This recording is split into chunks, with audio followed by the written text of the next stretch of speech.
GST council ने cement पर GST दर को 28% से घटाकर 18% करने का बड़ा फैसला लिया है। ये फैसला 22 सितंबर से लागू हो सकता है। मार्केट एक्सपर्ट्स का कहना है कि सीमेंट इंडस्ट्री को बड़ी राहत मिलने की उम्मीद है। ब्रोकरेज फर्म जेएम फाइनेंशियल का मानना है कि ये सुधार न केवल ग्राहकों बल्कि सीमेंट कंपनियों के लिए भी लंबे समय तक फायदेमंद साबित हो सकता है। जेएम फाइनेंशियल ने अपने रिपोर्ट्स में सीमेंट सेक्टर की 4 कंपनियों को लेकर बुलिश रुख अपनाया है। इनमें अंबुजा सीमेंट, बिरला कॉर्पोरेशन, जेके सीमेंट और अल्ट्राटेक सीमेंट शामिल है।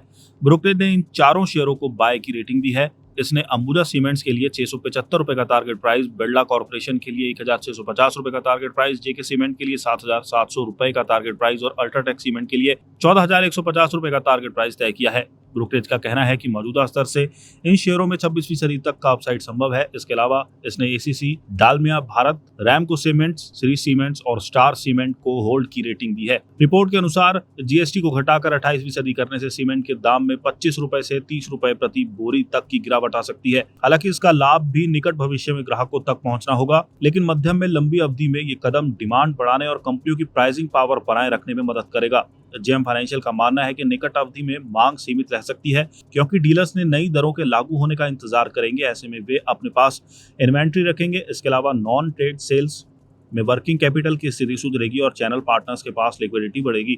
जीएसटी काउंसिल ने कोयले पर टैक्स 5% से बढ़ाकर 18% कर दिया है, लेकिन ये कंपनियों के लिए न्यूट्रल रहेगा, क्योंकि इस पर इनपुट टैक्स क्रेडिट का पूरा लाभ लिया जा सकता है। वहीं क्लीन एनर्जी सेस को हटाना खासतौर पर पूर्वी और मध्य भारत की कंपनियों के लिए फायदेमंद होगा।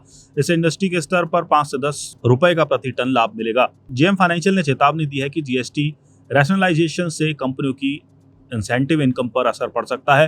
अनुमान है कि राज्य जीएसटी इंसेंटिव्स में 30 से 35% तक की गिरावट तक की कमी होगी। इससे कंपनियों के ईबीआईटीडीए पर 2 से 4% का दबाव पड़ सकता है, यानी 20 से 40 रुपए प्रति टन या 1 से 2 रुपए प्रति बैग का असर। खासकर मध्य भारत की कंपनियां जो इंसेंटिव पर अधिक निर्भर हैं, उनकी प्राइसिंग फ्लेक्सिबिलिटी कम हो सकती है।